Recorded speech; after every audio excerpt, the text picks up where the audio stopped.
Nous sommes avec Jean-Pierre Constant. Bonjour. Bonjour à vous. Vous êtes historien de Paris, vous êtes guide, conférencier. Cet endroit, vous le connaissez par cœur? Oui, il se fait, c'est très étrange que je guide depuis quelque temps, mes groupes, dans la partie protestante de la ville, mais également, sur les traces de Quasimodo. Cela démarrait presque comme un gag puisqu'on cherche Quasimodo sur l'île de la Cité et Mmh. cela se termine dans les flammes. On entendait, immédiatement parler d'espérance, de c'est infiniment touchant combien le cœur de Paris est touché sur un site qui n'a cessé de se renouveler sur le plan, des constructions religieuses. Il y a eu sur l'île de la Cité au moins 22 églises et cette église Notre-Dame remplace une église Saint-Étienne qui elle-même remplace le pilier des Notes. Bonjour à vous, Jean-François Martins.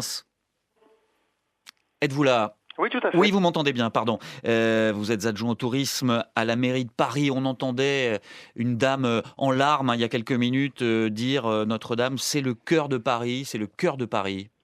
Oui, bien sûr, c'est le cœur géographique, c'est le kilomètre zéro, mais plus que ça, c'est peut-être la plus grande incarnation de notre histoire. Les grandes pages de l'histoire de Paris et de la France se sont écrites sur l'île de la Cité d'abord, de la naissance de Paris, et en particulier dans Notre-Dame, qu'on pense au sacre de Napoléon, à la libération de Paris et des cloches de Notre-Dame qui, ce 24 août 1944, ont sonné si fort qu'elles ont été entendues jusqu'à Buenos Aires, dit la légende. Aux obsèques du général de Gaulle ou même plus récemment à la messe solennelle pour les victimes du 13 novembre. C'est toujours le lieu des grandes émotions collectives et pour les croyants comme pour les non-croyants.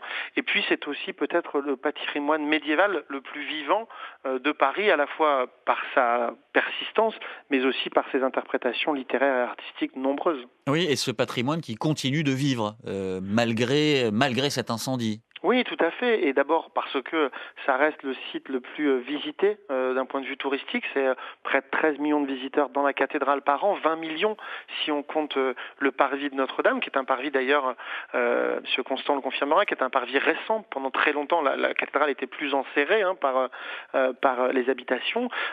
Et ça va continuer à vivre à la fois parce que, et c'est quelque chose d'absolument fascinant et qui j'espère nous invite à beaucoup d'humilité ce matin, ceux qui ont construit cette cathédrale sans plan, sans ordinateur, sans modélisation 3D, ont construit quelque chose qui a duré 8 siècles et qui, malgré l'incendie, aujourd'hui, ce matin, tient encore en Oui. grande partie et donc va continuer à tenir. Et puis, comme le président de la République et la maire de Paris l'ont annoncé, va être reconstruite.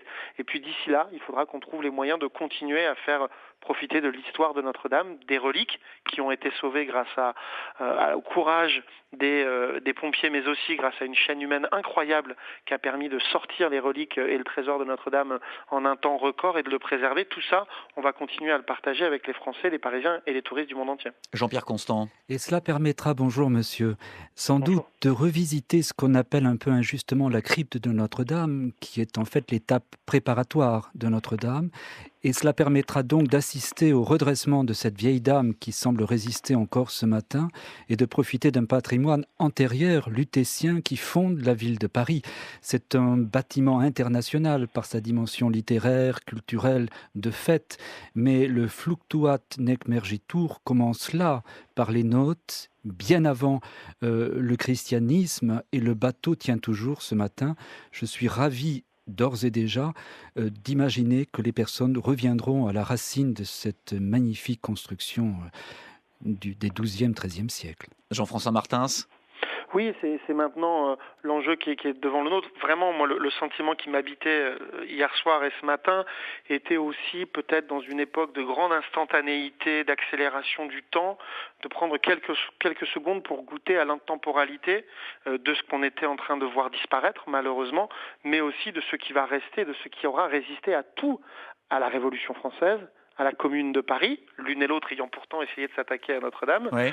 aux deux guerres mondiale et qui pourtant est toujours là et qui va résister à cet incendie, parce que la nef est encore debout, les tours sont encore debout, la rosace nord est intacte, ce qui est un miracle. Écoutez, que l'on croit en Dieu ou pas, en tout cas cette rosace est toujours là et c'est quelque chose de l'ordre du miracle. Et donc ça va nous inciter aussi à aller vite, à maintenir un projet rapide pour qu'on puisse reprofiter de cet objet qui est éternel. Jean-Pierre Constant, on voit bien le lien que crée cet édifice entre les gens, à l'échelle de la ville, du pays et même au-delà. Peut-être parce qu'elle est un vaisseau et qu'il y a justement cette idée de l'intemporel et aussi du temporel. Ce que nous avons vécu hier, c'est une sorte de défaite, je l'espère, momentanée, mais de facto qui nous ramène à une dimension bien limitée de notre existence et de notre passage sur la Terre, puisque même Notre-Dame brûle. Et donc, ça nous permet de revenir vers ce qu'une dame appelait joliment à l'instant l'essentiel, ou ce que nous croyons être l'essentiel. Je dirais même au-delà du religieux, parce qu'il y a une part de religiosité dans ce que nous mettons à créer de l'art. Il se fait que je suis professeur à l'école Camando, où j'enseigne la culture des styles, et nous revenons sans cesse à cela, à cet apprentissage. Jean-Pierre Constant, historien de Paris, guide conférencier, Jean-François Martin, adjoint au tourisme à la mairie de Paris. Vous restez avec nous, on va poursuivre cette discussion juste après les toutes dernières informations. Diane Ferschit.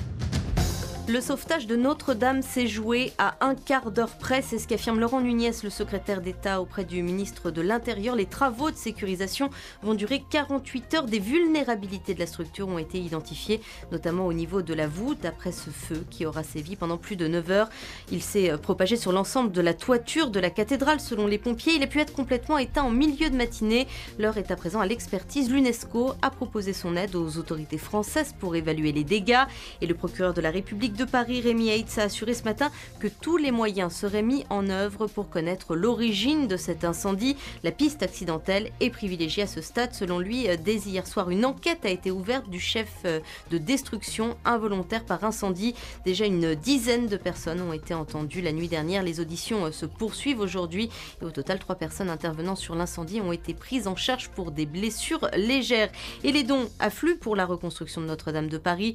La Fondation du patrimoine annonce avoir déjà récolté plus d'1 million d'euros. Les familles Pinault et Arnaud promettent à elles deux 300 millions d'euros. Total fait un don de 100 millions, 10 millions d'euros aussi promis par l'homme d'affaires Martin Bouygues. Le Conseil français du culte musulman et le recteur de la mosquée de Lyon appellent également les musulmans de France à participer à l'effort financier.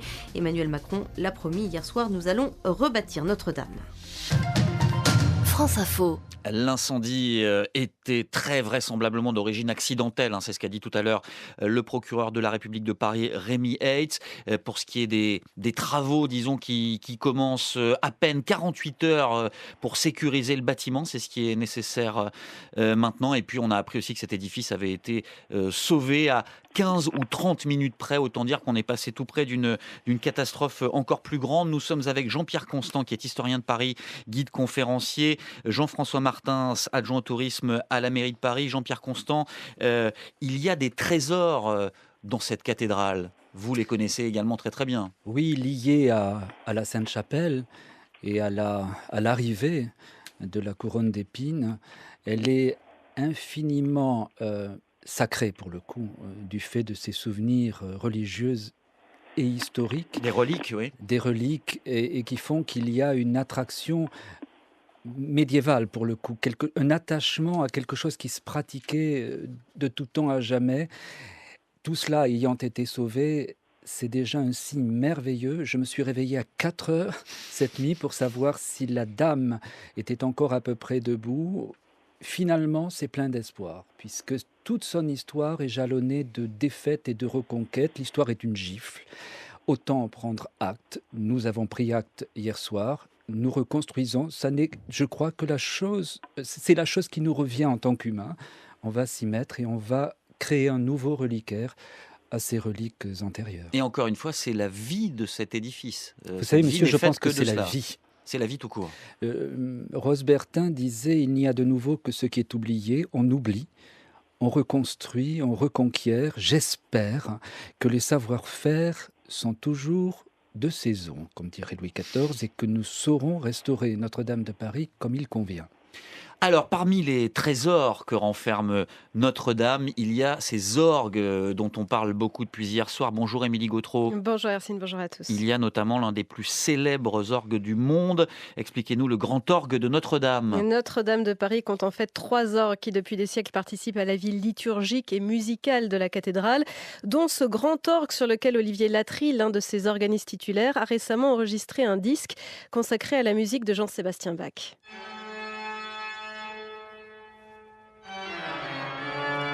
Ici, la toccata et fugue en ré mineur, musique intemporelle comme l'est devenue la cathédrale et ce grand orgue de Notre-Dame, 5 claviers, 109 jeux, 7952 tuyaux fabriqués dans un alliage d'étain et de plomb très sensible à la chaleur. Un ensemble complexe et fragile qui serait en partie sauvé, nous annonçait prudemment sur France Info tout à l'heure Vincent Dubois, qui est lui aussi l'un des 3 organistes titulaires de Notre-Dame. Le grand orgue, aux dernières nouvelles, a priori est sauvé. C'est un miracle et on s'en réjouit. Maintenant, faut être prudent pour la suite parce que la structure même de la cathédrale va devenir instable. Une fois que tout va sécher, on ne sait pas comment les joints des voûtes, des clés de voûte vont travailler. Est-ce que ça va s'effondrer ou pas? Enfin voilà. Donc, dans l'immédiat, ce qu'il faudrait faire, c'est démonter l'instrument et le préserver jusqu'à ce que le toit et la voûte soient consolidés. Vincent Dubois qui expliquait aussi que l'orgue de chœur et le grand orgue sont probablement remplis d'eau puisque les pompiers ont longuement arrosé à proximité l'une des rosaces, ces vitraux du XIIIe siècle qui représentent les fleurs du paradis. Le grand orgue de Notre-Dame remonte à quand? Conçu à partir du XVe siècle, il a atteint ses proportions actuelles au XVIIIe siècle. L'une de ses particularités, c'est cet étagement de tuyaux d'époques successives, le fait qu'il ait traversé l'histoire, y compris la Révolution française, car dit-on, on y jouait des musiques patriotiques. Le grand orgue a été plusieurs fois restauré. Il accompagne les offices du dimanche, accueille le samedi soir des organistes venus du monde entier, a vu également se succéder les plus grands facteurs d'orgue, ces artisans chargés de concevoir et d'entretenir l'instrument. Vincent Dubois. Ils ont apporté chacun leur génie à cet instrument et qui fait qu'aujourd'hui, la synthèse de cet orgue est à la fois un orgue de la Renaissance, de l'époque classique, de l'époque romantique, de l'époque moderne. La synthèse est juste exceptionnelle et à la fois évidemment le matériau utilisé et le son de l'instrument lui-même résonnant évidemment dans une acoustique particulièrement exceptionnelle en fait l'un des instruments emblématiques, dans notre monde. Et c'est un orgue, si vous voulez, aujourd'hui qui est joué par une 50aine de concertistes chaque année. Tout le monde veut jouer cet instrument absolument. Un grand orgue donc touché, atteint, mais qui est toujours là et qu'il va maintenant falloir ausculter. Émilie Gautreau pour l'explication des mots de l'info. Lui aussi, il a tenu cet orgue, Jean-Pierre Constant, apparemment, à ce qu'on nous en dit.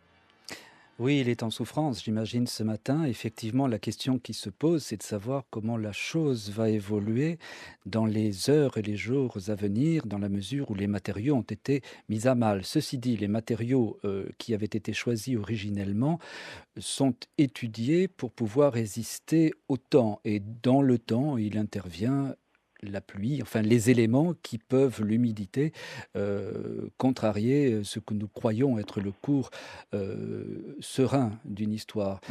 Cela permettra, c'est étonnant combien je peux être positif parfois, cette redécouverte finalement, parce qu'il y a eu ce moment dramatique, de se rendre sur les lieux qui ceinturent Notre-Dame, notamment l'école des chantres, l'hôtel des Ursins, et puis ce délicieux cabaret de la Colombe, derrière Notre-Dame de Paris, où séjournait, où habitait un de ceux qui a sculpté les images de Notre-Dame. Il y a quelque chose qui est émouvant dans la résistance du quartier également, d'où l'émotion que cela a généré hier soir de voir que le cœur du quartier était mis à mal.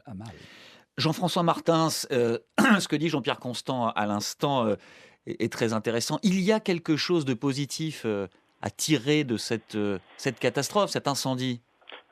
Oui, ça va être dur de ça rapproche les gens d'abord. On le voit. D'abord, ça recrée ces sentiments d'unité que malheureusement nous avons un peu trop connus ces dernières années à Paris, parce que des attentats au cru, à l'explosion de la rue de Trévise, à la fois systématiquement on voit avec quelque chose de très beau la solidarité, l'unité des Parisiens, le nombre de gens qui spontanément viennent proposer d'être bénévoles, volontaires, donner un coup de main une fois. On aimerait le retrouver dans d'autres circonstances, c'est ce que vous voulez dire. Ne pas avoir besoin de ces drames pour les sentir, mais de plus en plus, ça laisse une trace d'une ville résiliente, qui rebondit, qui va plus vite. Et puis à la fois, c'est aussi l'occasion de rebâtir autant que de réinventer Notre-Dame, comme les générations avant nous. C'est Hugo qui dit dans Notre-Dame de Paris, d'ailleurs, que chaque flot du temps superpose son alluvion, chaque individu apporte sa pierre, aussi bien les castors, les abeilles que le font les hommes, et que l'architecture, même celle de Babel, est une ruche. Et c'est ce que nous ferons à Notre-Dame. On va apporter avec beaucoup d'humilité peut-être quelque chose pour 800 ans, et ça nous donne une part de responsabilité enthousiasmante autant que lourde à porter. Merci beaucoup Jean-François Martins, adjoint au tourisme à la mairie de Paris. Jean-Pierre Constant, vous restez avec nous, on va se reparler juste après l'info et d'abord la météo. Il va me falloir un plus grand dressing. J'ai trouvé chez McArthurGlen la veste que je cherchais et le sac qui va m'accompagner cette saison. McArthurGlen, vos grandes marques préférées à prix réduit toute l'année, avec en ce moment encore plus de remises à l'occasion des promotions de printemps. Retrouvez nos offres et le centre McArthurGlen le plus proche de chez vous sur macarthurglen.fr. France Info Météo, avec les cafés Malongo, grand cru biologique et équitable, récoltés à la main par les petits producteurs dans le respect de la biodiversité. À retrouver sur malongo.com. Sébastien Léas pour les prévisions de Météo France. Il y a de la pluie au nord de la Seine et sur l'est aussi. Oui, on a actuellement un petit peu de pluie liée au passage d'une perturbation et cet après-midi, le ciel restera bien chargé entre la Haute-Normandie, la Picardie, l'Île-de-France, la Lorraine et l'Alsace, jusqu'au Massif central et aux Alpes. Les pluies vont perdre de l'activité et seront surtout régulières sur le Grand Est. Le Nord-Pas-de-Calais gardera quand même un temps sec cet après-midi.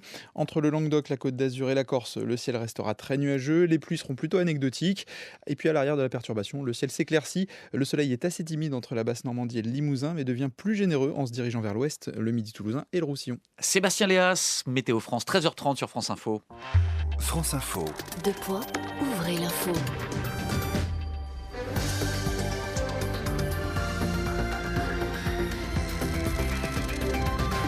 Stéphane Milhomme. Et la piste accidentelle est privilégiée après l'incendie de Notre-Dame. Le procureur de Paris le confirme. Rien en l'état ne va dans le sens d'un acte volontaire.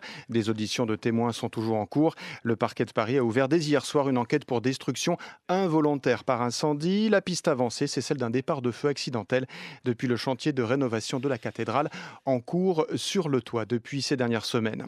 Alors les travaux de sécurisation à l'intérieur de Notre-Dame vont durer près de 48 heures. 5 immeubles d'habitation ont été évacués. Le secrétaire d'État auprès du ministre de l'Intérieur, Laurent Nunez, a apporté ses précisions il y a maintenant quelques minutes à l'occasion d'un point presse. Laurent Nunez donne ses précisions et il en profite surtout pour rendre hommage aux pompiers et à leur rapidité. Globalement, la structure tient bon et quelques vulnérabilités ont été identifiées, notamment au niveau de la voûte, c'est-à-dire du plafond, et au niveau d'un pignon du transept nord qui doit être déposé, c'est-à-dire sécurisé, et ce qui a conduit à l'évacuation de 5 immeubles d'habitation qui sont situés rue du Cloître, et ce pendant 48 heures pour sécuriser ce pignon. Les travaux de sécurisation à l'intérieur donc de Notre-Dame de Paris vont durer environ 48 heures, ce qui permettra à l'issue aux sapeurs-pompiers bien sûr d'entrer à l'intérieur avec les personnels du ministère de la Culture pour récupérer les œuvres dont une grande partie n'a pas été endommagée. Il faut que vous sachiez qu'une vingtaine de fonctionnaires de la BSPP, je l'ai dit ce matin mais je le redis, il faut saluer leur courage. Ils se sont engagés dans les 2 tours au péril de leur vie pour pouvoir attaquer le foyer depuis l'intérieur, et ce qui a permis d'ailleurs de sauver l'édifice, je pèse mes mots, de sauver l'édifice. Et nous savons maintenant depuis ce matin que ça s'est joué à un quart d'heure, une demi-heure près, et voilà. Le secrétaire d'État auprès du ministre de l'Intérieur sur France Info. Alors les grandes peintures de Notre-Dame de Paris pourront être retirées de la cathédrale vraisemblablement à partir de vendredi matin. La précision est apportée cette fois par Franck Riester. Selon le ministre de la Culture, elles seront ensuite transportées en sécurité dans les réserves du Louvre où elles seront déshumidifiées et elles seront protégées et ensuite restaurée. Alors la restauration, c'est bien le grand enjeu maintenant. Le coq de la flèche de la cathédrale a été détruit par les flammes, mais les 12 statues des apôtres et les 4 évangélistes qui entouraient cette flèche avaient été démontés il y a quelques jours. Selon France Bleu Périgord, ils sont d'ores et déjà dans le département de la Dordogne et vont être rénovés. À la Socra, une société spécialisée dans la restauration et la conservation des monuments historiques à Marsac. L'un des responsables, Patrick Palem, est rassuré en partie d'avoir sauvé les statues. On aurait préféré qu'il n'y ait pas de flammes, mais effectivement, on a terminé jeudi dernier la dépose. Les médias ont suivi l'opération. Elles sont actuellement les statues des apôtres, des 12 apôtres et des évangélistes. Des 4 évangélistes sont dans nos ateliers. On devait continuer l'opération. En ce moment, les échafaudeurs devaient continuer à échafauder la flèche pour qu'on puisse déposer le coq qui restait au sommet. Et puis après, il y avait une phase d'interruption assez longue. Il faut savoir que sur ce chantier, il était prévu 500 tonnes d'échafaudage. Actuellement, il y en avait 300 tonnes. C'est un Mikado extraordinaire, gigantesque.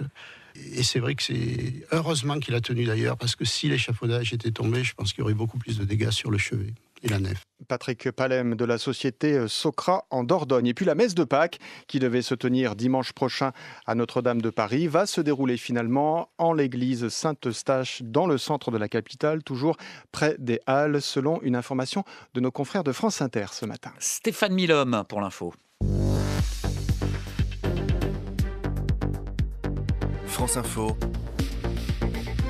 édition spéciale.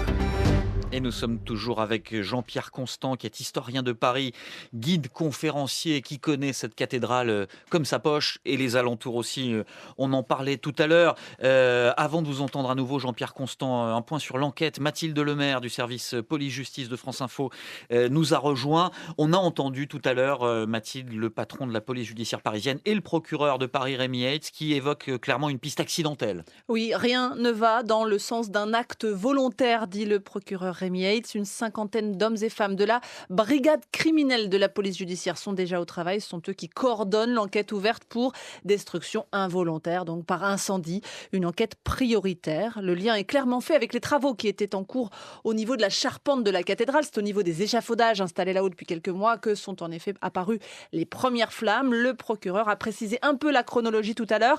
18h20 hier soir, première alerte avec déclenchement de l'alarme. Le feu n'est alors pas détecté. 18h43, seconde alerte, et là, le foyer d'incendie est localisé. Les investigations seront longues, complexes. Ils sont associés, évidemment, les policiers techniciens de l'identité judiciaire et le laboratoire central de la préfecture de police de Paris, mais ils n'ont pas encore pu débuter sur place les constatations, car si depuis 10h ce matin, le feu est complètement éteint, la totalité des 4800 mètres carrés de surface de la cathédrale ne sont pas encore sécurisés. Des experts inspectent en ce moment tout l'édifice pour vérifier qu'aucun effondrement ne menace de se produire, et seulement ensuite, dans un délai d'environ 48 heures, les constatations, les relevés d'indices pourront débuter. En parallèle, Mathilde, il y a des auditions qui ont débuté dès la nuit dernière et qui se poursuivent en ce moment. Oui, dans le 17e arrondissement, dans les locaux de la police judiciaire, une dizaine d'auditions ont eu lieu cette nuit, une vingtaine d'autres aujourd'hui. Essentiellement, les auditions des ouvriers et responsables du chantier de restauration, elles sont encore en cours. On sait que 5 entreprises travaillaient sur ce chantier. Une quinzaine d'ouvriers ont été identifiés, contactés. Leurs témoignages pourront peut-être aider à comprendre d'où est parti le feu. Tous les moyens seront mis en œuvre pour connaître l'origine du sinistre, a dit le procureur. L'architecte en chef a fait savoir qu'il n'y avait plus personne sur le chantier quand le feu a démarré, quand l'alarme s'est déclenchée. Ce feu a-t-il pris hier soir? Couvait-il depuis plusieurs heures? C'est possible parfois, c'est ce qu'on appelle une combustion lente. Autant de questions en suspens, mais donc on l'a compris, il faudra encore attendre pour avoir les réponses. Les pompiers eux-mêmes ont dû utiliser hier un robot d'extinction à distance pour tout éteindre à l'intérieur, car ils ne pouvaient pas entrer à cause de la fragilisation, en plus des drones donc qu'ils ont utilisés et qui eux ont permis aux 400 soldats du feu de faire les bons choix tactiques avec leurs 18 lances à incendie, des choix qui ont permis d'éviter le pire, de sauver la structure principale. Laurent Nunez, tout à l'heure, a expliqué que cela s'était joué à un quart d'heure près. Rappelons enfin le bilan humain. Là aussi, le pire a été évité. 2 policiers et un pompier légèrement blessés. Mathilde Lemaire, service police-justice de France Info. Jean-Pierre Constant, vous vouliez dire un mot de la construction de cette cathédrale, construction remarquable d'abord par son ampleur, sa durée dans le temps, ça s'est étalé sur quasiment 200 ans. Oui, enfin la résistance qu'on voit aujourd'hui. La légende dit que la construction a duré 107 ans. Je ne vais pas attendre 107 ans en dérive. En faisant le compte, on tombe plutôt sur 170 avec des plages. L'intérêt de Notre-Dame, c'est sa taille orgueilleuse, confronté au bâtiment qu'on appelle la conciergerie, le pouvoir intemporel confronté au pouvoir temporel des rois de France, avant le Louvre, mais également à son installation à la pointe de l'île de la Cité, très au-dessus de son niveau. de sol, si j'ose dire, puisque Ouais. le véritable niveau du sol de l'île de la Cité, c'est ce que nous voyons encore aujourd'hui au square du Vert-Galant. Le sol a été progressivement et historiquement exhaussé à 6 mètres au-dessus de la Seine pour éviter les crues. Donc elle est au moins à couvert des crues, mais quand on se promène autour, on voit effectivement qu'il y a des dénivellations qui correspondent au sol originel. Et c'est comme cela que, travaillant dans le sol, on a retrouvé les traces du pilier des Notes qui est aujourd'hui au musée de Cluny. Est-ce qu'à l'époque où cette construction est lancée, c'est déjà un monument exceptionnel? Ça l'est parce que le culte marial, le XIIe siècle donne à la Vierge Marie un pouvoir sur le royaume de France capital, qui est d'ailleurs à l'origine du phénomène courtois. La place de la Vierge est aussi une manière de placer la femme dans la société. Il y a quelque chose de très matriarcal dans la manière dont nous nous plaçons vis-à-vis de Notre-Dame de Paris. Nous l'adorons comme la bonne mère. Ça, c'est Marseille. Mais c'est pareil. C'est la bonne mère parisienne, celle qui tient le cap. On raconte que Sainte Geneviève habitait chez une parente au pied de ce qui un jour deviendra Notre-Dame, auprès de Saint-Étienne, et qu'elle y faisait des miracles. Oui. Je posais tout à l'heure la question à un invité précédent sur le chantier qui a été une ville dans la ville, hein, nous disait-on. Les matériaux et puis surtout les techniques qui sont les nôtres font qu'aujourd'hui, on a l'impression que les choses sont probablement plus simples, mais elles ne le sont pas. Ce qui change, c'est la durée. Et c'est sans doute cette durée-là qui crée une fascination parce que les générations se sont rappelées de ce qui les avait précédés. Et cela aussi, ça nous unit, ça nous relie aujourd'hui. Jean-Pierre Constant, vous restez avec nous. Voici l'info, Diane Ferschit. Les travaux de sécurisation à l'intérieur de Notre-Dame de Paris vont durer environ 48 heures. Selon le secrétaire d'État auprès du ministre de l'Intérieur, Laurent Nunez, 5 immeubles d'habitation ont dû être évacués. Laurent Nunez a évoqué des vulnérabilités de la structure au niveau de la voûte. Le ministre de la Culture, Franck Riester, assure lui qu'une grande partie du trésor de la cathédrale a pu être mis en sécurité à la mairie de Paris, notamment la couronne d'épines et la tunique de Saint-Louis. Le reste du trésor sera mis en sécurité au Louvre aujourd'hui et demain. Autre nouvelle rassurante sur France Info, l'organiste titulaire assure que le grand orgue de Notre-Dame est a priori sauvé. Les 2/3 de la toiture sont quant à eux partis en fumée. La flèche qui s'est écroulée est tombée à l'intérieur de l'édifice, créant un trou dans la voûte. Le coq reliquaire à son sommet a fondu. Et la piste accidentelle est privilégiée selon le procureur de la République de Paris, Rémi Heitz. Rien ne va dans le sens d'un acte volontaire. L'enquête pour déterminer l'origine du sinistre se poursuit. Déjà, une dizaine de personnes ont été entendues. La nuit dernière, une vingtaine d'auditions se tiennent encore aujourd'hui. Et la souscription pour cette reconstruction de Notre-Dame de Paris a déjà récolté plus d'1 million d'euros. Les dons affluent de toutes parts. Dernier en date, le groupe Total qui annonce 100 millions d'euros de dons. Vinci appelle à une union du secteur français du BTP pour la reconstruction de Notre-Dame. Et par ailleurs, la messe de Pâques qui devait se tenir dimanche dans la cathédrale aura lieu à l'église Saint-Eustache dans le centre de Paris. France Info. Nous sommes toujours avec Jean-Pierre Constant, historien de Paris, guide conférencier qui nous raconte cette cathédrale Notre-Dame de Paris. Et nous accueillons Agnès Evren. Bonjour. Bonjour. Vous êtes vice-présidente à la région, chargée de la culture et du patrimoine. La région qui va donner évidemment aussi pour la reconstruction de Notre-Dame de Paris. Et oui, évidemment, hier nous avons décidé avec Valérie Pécresse, un espèce de sentiment de stupéfaction et de sidération qui nous a tous pris violemment au cœur, évidemment de faire un don de 10 millions d'euros, qui est une aide exceptionnelle pour que la reconstruction en fait puisse très vite s'amorcer. Et là, 10 vous millions êtes... d'euros donc qui sera donné au diocèse de Paris. Oui, et là donc vous êtes sur le parvis de la cathédrale, c'est ça ? Absolument. Oui. C'est encore extrêmement émouvant de voir que la flèche a disparu. Et il est vrai aussi que toute la nuit, le monde entier était resté suspendu à l'action des pompiers. Et je veux absolument saluer l'extrême bravoure de nos pompiers. Oui, c'est vrai qu'on parle pas mal de miracles depuis ce matin en expliquant que l'orgue est sauvé, la rosace, etc. Mais le miracle, ce sont les pompiers. Et c'est d'ailleurs un homme d'église qui l'a dit sur notre antenne, ce matin, Jean-Pierre Constant. Mais toutes les histoires, la légende dorée de Jacques de Voragine, ce ne sont jamais que des histoires humaine de personnes qui ont accompli des actes que l'on a jugés miraculeux et qui souvent relèvent de la jugeote, de l'expérimentation, de l'expérience. Et c'est cela qui rend la chose infiniment touchante et salvatrice. C'est plein d'espoir. C'est assez redoutable de dire ça, effectivement, après ce qui s'est passé cette nuit. Mais c'est vrai, la vie est une suite d'épreuves plus ou moins souriantes. Et c'est souvent dans ces épreuves qu'on se rappelle notre capacité à survivre et à faire survivre des éléments auxquels nous tenons. Oui, il y a là une forme de résilience, Agnès Evren, qui doit être mise en œuvre et qui se manifeste déjà. Mais absolument, et vous savez, nous avons tous été extrêmement soulagés lorsque nous avons appris que la grande dame resterait sur ses deux jambes, ses deux tours, puisque quand on regardait hier, on se disait mais comment la façade va-t-elle pouvoir tenir? Comment la structure va-t-elle pouvoir tenir? Eh bien, il est vrai, ça relève du miracle, et Notre-Dame, c'est aussi le symbole de notre civilisation, c'est aussi l'emblème de Paris, c'est l'âme de la France. Et donc, on a tous été extrêmement meurtris, qu'on soit catholique, qu'on soit parisien, qu'on soit français, européen, américain ou chinois. Sauver Notre-Dame, c'était tout simplement sauver l'âme de la France, notre histoire nationale.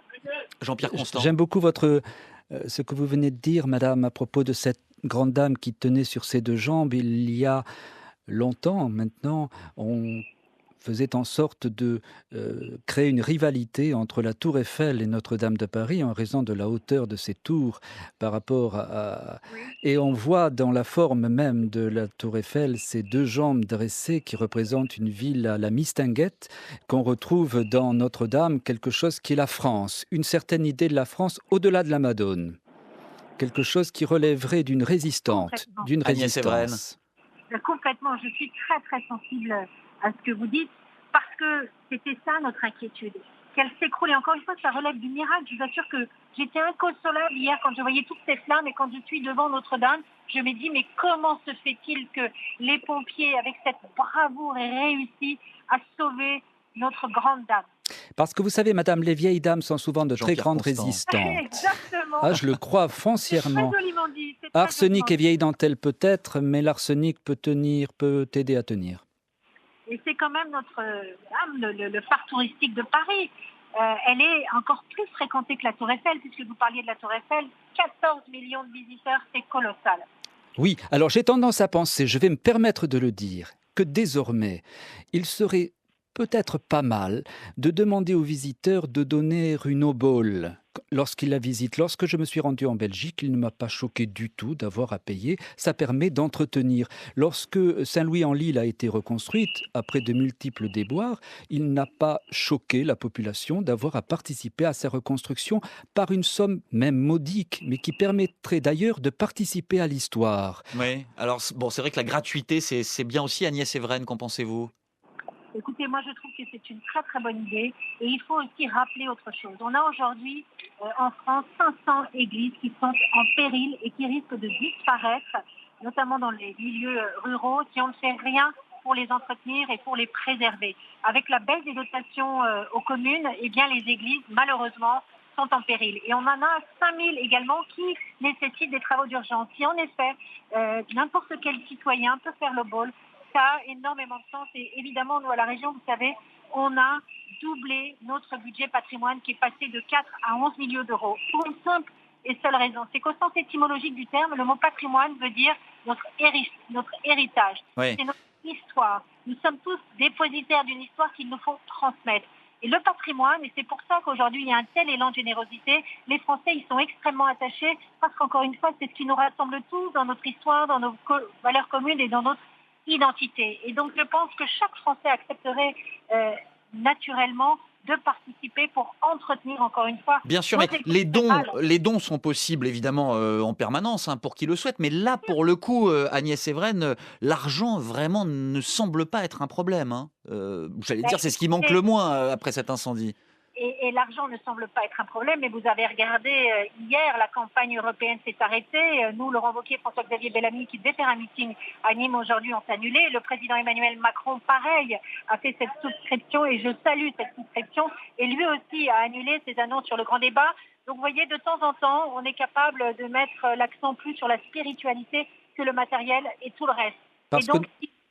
Et donc voilà, c'est tout ça honore la France parce que nous sommes dans un moment de communion et les explications viendront plus tard. Jean-Pierre Constant ? Parce qu'il en va du symbolique. Et donc, nous touchons là à quelque chose qui relève de l'intérieur, de ce que nous sentons intimement. Symbolique et religieux aussi, hein, on l'entend dans le vocabulaire Voyez-vous, Agnès Evren. J'ai tendance à confondre les deux pour le coup. C'est-à-dire qu'en effet, au-delà du religieux, nous pouvons, nous, en tant qu'humains, esprit religieux ou pas, participer de quelque chose qui est un événement pour les générations à venir, pour celles à venir tout de suite, d'ailleurs. Donc ça me semble important. Merci beaucoup Agnès Evren. Je disais que ça dépasse même l'aspect catholique, c'est-à-dire qu'il faut aussi se rappeler que Notre-Dame, c'est l'histoire de la France, mais c'est surtout ici que le général de Gaulle, par exemple, a célébré la libération de Paris. Tout à fait. Vous voyez, donc c'est tout un symbole. On l'a redit, on l'a même entendu en archives sonores tout à l'heure, c'était assez impressionnant. Et que les Romains ont fait la paix avec les Gaulois. Les croyants s'y retrouvent dans les moments importants de notre histoire aussi, c'est important de le rappeler. Merci beaucoup Agnès Evren, vice-présidente à la région chargée de la culture et du patrimoine. Jean-Pierre Constant, encore un mot sur la construction, vous en parliez tout à l'heure, la reconstruction. Est-ce que d'après vous, il faut refaire les choses comme elles étaient, avec les techniques d'époque ou autrement? On sait faire, nous a dit tout à l'heure l'un de nos invités. Mes élèves adorés de l'école Camondo me faisaient remarquer ce matin qu'ils avaient été émus, et tout le monde l'a été, par la chute de la flèche. Il est à rappeler qu'elle avait déjà chuté volontairement, enfin si j'ose dire, on l'avait ôtée dans les années qui précèdent la Révolution française. La reconstruction à l'identique ne peut pas exister, c'est un leurre absolu me semble-t-il. Il s'agit de faire en sorte d'être le plus juste et le plus honnête possible, puisque là nous avons une strate inattendue, inescomptée, c'est Viollet-le-Duc. Et donc se rapprocher au maximum de ce qui a été fait, même si on sait qu'on ne pourra pas du tout faire la même chose. C'est évident. Jean-Pierre Constant, on va se reparler juste après l'info qui arrive, puisqu'il est 13h50. Voici Diane Ferchit. Les grandes peintures de Notre-Dame de Paris pourront être retirées de la cathédrale vraisemblablement à partir de vendredi matin. Elles seront transportées au Louvre, annonce le ministre de la Culture Franck Riester. Il estime qu'elles n'ont pas, a priori, subi de dommages liés à l'incendie, mais aux fumées dégagées par le feu. Les grandes rosaces de l'édifice n'ont, elles, apparemment pas subi de dommages catastrophiques. Franck Riester confirme également que la tunique de Saint-Louis et la couronne d'épines ont été mises en sécurité dès hier soir à l'hôtel de ville, tout comme une grande partie du trésor de Notre-Dame. Et les travaux de sécurisation vont durer 48 heures. D'après cette fois Laurent Nunez, le secrétaire d'État auprès du ministre de l'Intérieur. Il évoque des vulnérabilités identifiées dans la structure, même si globalement cette structure tient bon. 5 immeubles d'habitation ont dû être évacués. Pour ce qui est de l'enquête, les auditions se poursuivent. Tous les moyens seront mis en œuvre pour déterminer l'origine du feu, selon le procureur de la République de Paris. La piste accidentelle est privilégiée.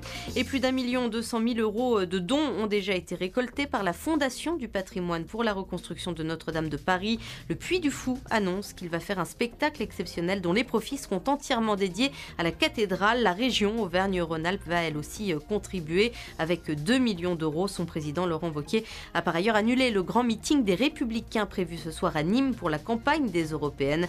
La tête de liste La République En Marche, Nathalie Loiseau, a elle suspendu jusqu'à nouvel ordre sa campagne électorale. France Info. Édition spéciale sur France Info au lendemain de l'incendie qui a en partie détruit la cathédrale Notre-Dame de Paris. On est toujours avec Jean-Pierre Constant qui est historien de Paris et guide conférencier. Vous parliez de la reconstruction, évidemment ça va être un chantier très très important qui se mesure a priori en décennies, c'est ce qu'on nous dit pour l'instant en tout cas, et un débat sans doute à venir, conservation ou reconstruction, et sur quoi on se base pour reconstruire? Sur quel modèle? Qu'est-ce qu'on imite finalement? Là est la question. Les 107 ans présumés de construction de la bâtisse excluent bien entendu les travaux menés par Viollet-le-Duc. Viollet-le-Duc est aujourd'hui référentiel, mais la flèche en question, qui a chuté hier soir, est du Viollet-le-Duc, de telle sorte qu'il risque de se poser la question de savoir ce que l'on reconstruit. Va-t-on reconstruire la Notre-Dame telle que l'a connue Victor Hugo, ou celle qui, après Victor Hugo, est devenue la Notre-Dame de Viollet-le-Duc? Ça risque d'être un débat tout à fait intéressant, puisque Viollet-le-Duc est à l'origine de la restauration de Notre-Dame, d'où la publication de Notre-Dame de Paris, qui a ameuté la population, toute strate sociale confondue par le cadre du feuilleton, de la publication de Notre-Dame, et qui fait que l'église a pu être restaurée, mais dans un style qui est celui du néo-gothique Viollet-le-Duc. Donc ce que nous avons perdu hier est une étape de l'histoire de Notre-Dame, très éloignée du pilier des notes initiales qui était là depuis le 30 ans après Jésus-Christ, pour le coup. Les matériaux qui ont été utilisés pour la construction de la cathédrale, la pierre, le bois, est-ce que ce sont des matériaux précieux, très particuliers ou pas spécialement? Vous savez, ce qui est précieux, je pense, ce sont les actes, ce sont les gestes des hommes qui les ont accomplis. Ça, c'est perdu irrémédiablement. La qualité des matériaux, nous pouvons la retrouver. Ce que j'espère, je le disais tout à l'heure en substance, c'est que nous saurons retrouver les gestes qui permettront de rendre au mieux à cette vieille dame ses oripeaux qui lui ont permis de tenir encore ce matin, malgré l'incendie, malgré l'eau, malgré tout. Encore debout. Alors, ce quartier de Paris est également un endroit extrêmement touristique, on ne cesse de le dire, 13 millions de visiteurs par an environ pour la cathédrale. Les commerçants du quartier aujourd'hui sont un peu inquiets. Forcément, la perspective d'une fermeture très longue de cette cathédrale ne les rassure pas. Écoutez le reportage de Jérôme Val et on se reparle ensuite. Pour ces commerçants, dont beaucoup étaient en première ligne hier soir au plus fort de l'incendie, difficile encore ce matin de trouver les mots justes. Comme cette bouquiniste des bords de Seine qui s'affaire malgré tout à déballer sa marchandise. Fatma, elle, est serveuse depuis 16 ans à l'auberge Notre-Dame. La terrasse de cet établissement donne sur le flanc sud de la cathédrale. À l'horizon, le toit et la flèche ont disparu. Il y a la patronne qui m'appelle, m'a dit Notre-Dame est en train de fumer. Après, on a tous parti par là. Il y a des gens qui sont en train de pleurer et tout. Il y a des gens qui sont laissés même ses affaires ici. Ils sont oubliés même les affaires. Avec sur les chocs, voilà. Ida, une de ses collègues, sait que plus rien ne sera comme avant. Je la vois tous les jours, je me disais quelle chance de travailler juste devant Notre-Dame, d'avoir ce beau monument sous nos yeux, quoi. Et là, voir ça comme ça, c'est vrai que c'est inquiétant déjà que ces derniers temps, avec tout ce qui est passé en France, c'était pas pour les touristes, c'était déjà assez inquiétant. Et maintenant, on verra par la suite ce que ça va donner. Après l'émotion, après le choc, vient donc le temps des questions. Ces commerçants ont un emplacement privilégié à quelques dizaines de mètres du parvis de la cathédrale et ces 13 millions de visiteurs sont autant de clients potentiels. Stéphane, un plateau au bout du bras, est le gérant d'un restaurant presque en face des deux tours, encore debout. On est toujours inquiet, l'incertitude c'est toujours inquiétant. On pense que les gens vont quand même venir voir Notre-Dame autour. On espère que va être peut-être fait un chapiteau pour pouvoir faire des messes devant. Bon voilà, pour l'instant, d'abord il faut penser à reconstruire Notre-Dame. Les prochains mois vont être déterminants sur ce qui va se passer par la suite. L'activité ce matin est encore intense avec les innombrables badauds et les centaines de journalistes présents. Mais dans quelques jours, c'est presque l'inconnu. Reportage de Jérôme Val à retrouver sur franceinfo.fr. Jean-Pierre Constant, vous qui êtes guide conférencier, alors vous allez être privé à cet endroit-là, hein, et la capitale aussi sera privée pour un bon moment d'une attraction majeure? Non, parce que moi personnellement, je ne le crois pas. Son statut de bâtiment abîmé et blessé n'enlève rien à Notre-Dame de Paris, et non plus qu'à l'histoire du quartier.